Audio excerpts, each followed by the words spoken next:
Hi guys, my name is Lucian Davis from outofthepoorhouse.com. Today I wanted to do a short overview on the WordPress dashboard.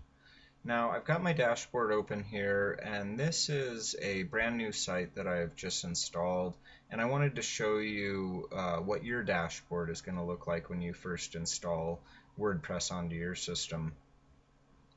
Now let's first talk about this top navigation bar.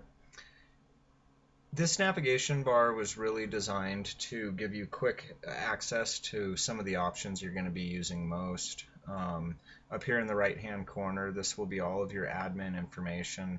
You'll see your admin username, edit your profile, and logging out of the system. And to the far left of the top navigation, you'll see this WordPress W, and that gives you access to the About WordPress page, WordPress.org, and different documentation support forums. Next to the WordPress W, you will see a little home and the name of your website, and a little drop-down menu that says Visit Site. This is where you can actually view your site. If you click there, you can see your site live and any kind of changes that you've made to it. Next to the Visit Site button, you'll see a little refresh button, and this is actually for updates for your dashboard itself. WordPress periodically will come out with updates, as well as updates for plugins, and a little number there that will let you know how many updates are required. You can see I have one plugin that needs to be updated at the moment. Now next to the updates, you'll see a little text box here, and that's to quickly manage your comments, any kind of comments that visitors of your website have left on your page. To the right of that, you'll see this plus new, and that's a way to quickly add any new posts, media, pages, or users if you have multiple people using your WordPress site. And then next to that, you'll see delete cache, and that's a quick way to just clean up your system and delete all the cached data. Now let's take a look at the dashboard itself. You'll see all these different modules here. When you first open your WordPress account, you'll have this Welcome to WordPress box, and it just gives you kind of some of the first things that you should be doing with your new WordPress site, like writing your first blog post and adding your About Me page. You can see there's these other modules down here, and they can all be moved around to make the most out of your workspace. Up here in the right hand corner, you'll see screen options, and every page will have these screen options, and they'll all be different for each page. And what they are for is they allow you to remove and add modules, and it comes in pretty handy if your area is getting cluttered up and there's certain things you're not using very much, like this WordPress news. I'll look at it every once in a while, but for the most part I like to just leave it off and keep it off of my dashboard. Next to the screen options, you'll see a help menu, and for each page you'll have different help options on just different areas you may have questions about on that particular page. It also gives you access to documentation and support forums. Now let's take a look at this left navigation bar. This is what you will be using the most. And obviously here we're on my dashboard, home, and there's also an updates button. Many of the, well, pretty much all of the options you have in this top menu are also in the sidebar menu. Posts, this is probably what you'll be using the most by far.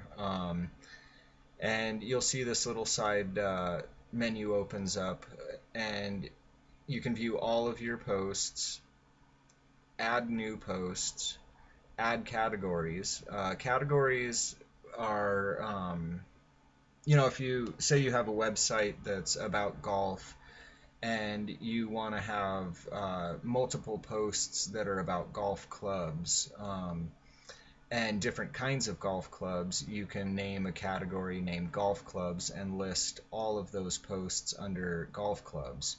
And then if you want, you can add a navigation to your site for golf clubs, and it'll come up with just the posts that are marked golf clubs. There's also a tab here for tags, and that's for search engine optimization, so you can add different words that are related to your different posts so that the search engines have a better idea of what your site is about. Under the posts, we have media, and this is where you can add any pictures, videos, and you can even add, if you want to offer ebooks to people, you can put the ebook in your media section and offer it as a download on one of your pages. The pages will look exactly like the posts, the difference being that the pages are static and they're going to stay basically wherever you put them on the site. And they're used more for, say, a home page or an About Me page, while posts will list out in excerpts. You'll have a list of posts, a short description, and like a read more button. And with the read more button, it'll open up to a full page of the post. Next, you have comments. Comments are the same as what I was talking about here up in the top bar, just a place where you can manage the comments left by visitors.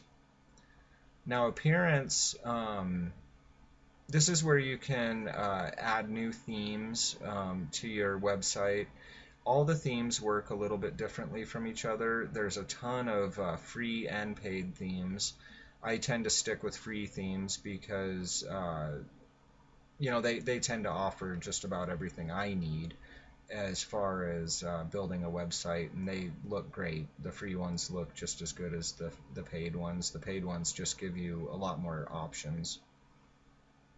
There's the customize link. I'll just show you what the customize link is for.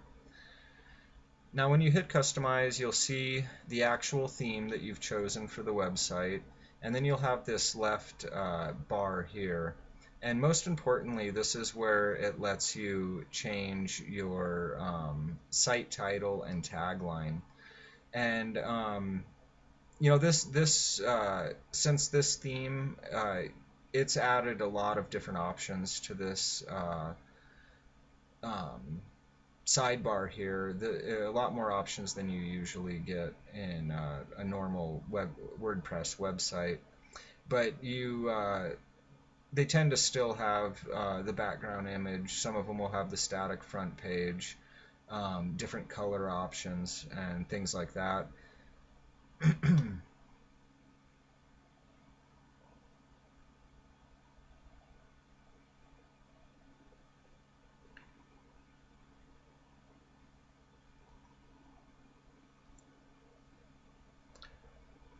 Now, next in the appearance is widgets. And widgets are what appear in the side menu of your website. Any kind of navigation, banners, any kind of custom text, or anything you want to add can all be done through widgets, and fairly easily. I'll go into widgets and show you. And so basically you'll have your different sidebars listed here, and you just grab whatever widget you want to, like say I want to have the categories, like my golf club category, and I can just drag it into the sidebar box there, give it a title, it gives you different options on what you want it to look like on your sidebar. So very easy to just add whatever you want to the widgets.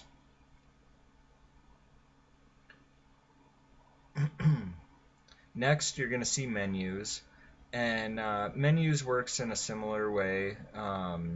And in this particular theme, since I only have a sidebar, it would be adding any kind of menus to my sidebar.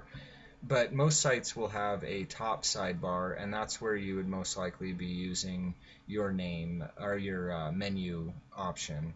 And you can create a new menu, just add a menu name, and then tick whatever things you want added into your menu and click add to menu, and you'll have a new menu there, and it'll just show up in your website.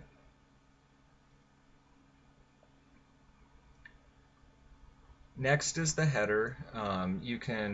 This is for the top of your website. Any kind of picture you would like to create and add to the top of your website can be done through the header option.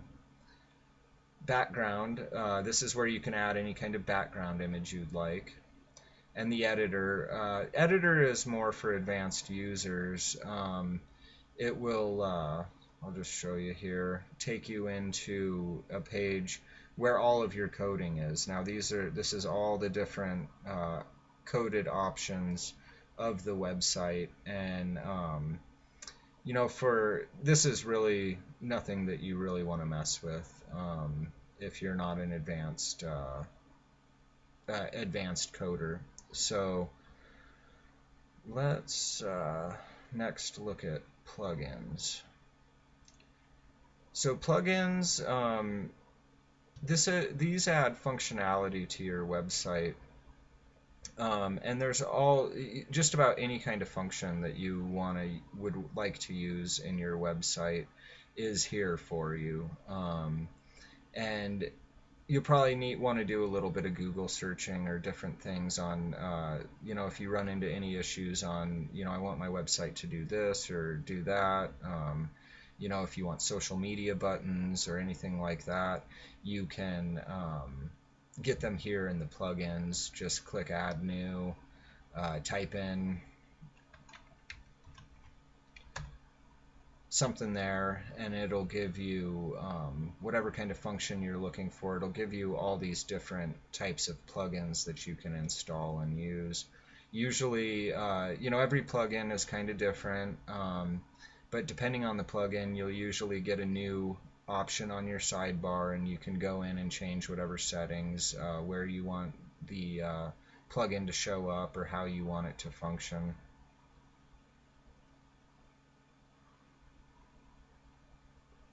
The users button, the same as what I was talking about in the top menu. You can see all your users, add new, see your profile.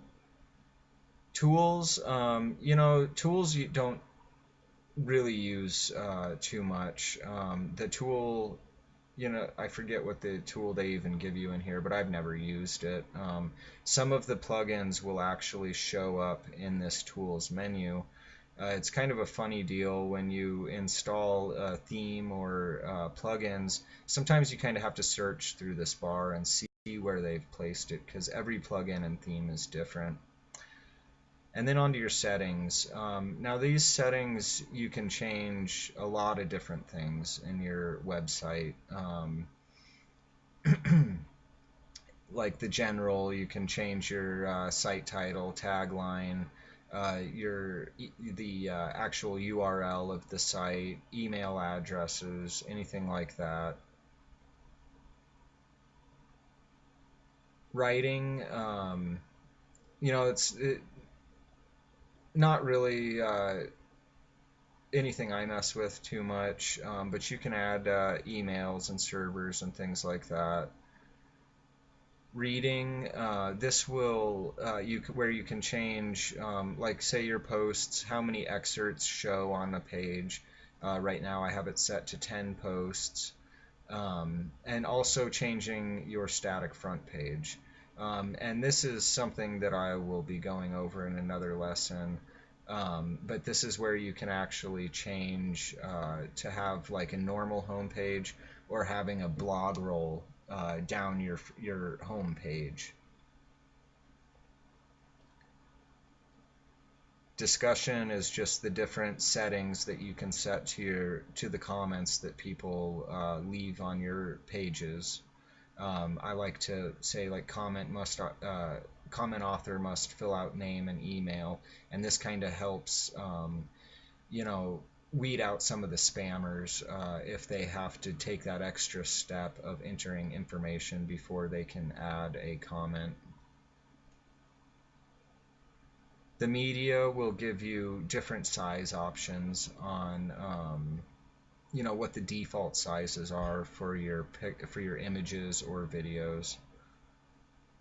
Permalinks. This is very important for SEO. I recommend that everybody, when they first open their site, to go to their permalinks and change it to post name. And this will change the way that your URL actually shows up for each page. You can see it was before set at day and name, and that just kind of puts some weird numbers and dates in there. The default setting just puts some strange numbers that they apply that page to.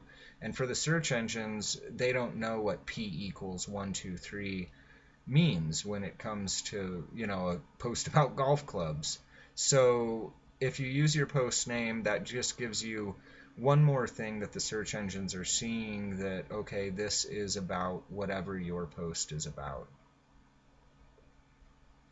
And this WP Super Catches plugin I've added. This won't be in your actual settings panel. So that about covers the dashboard. In the next lesson, I'm going to be covering static front page. So I'll see you in the next lesson. Thank you.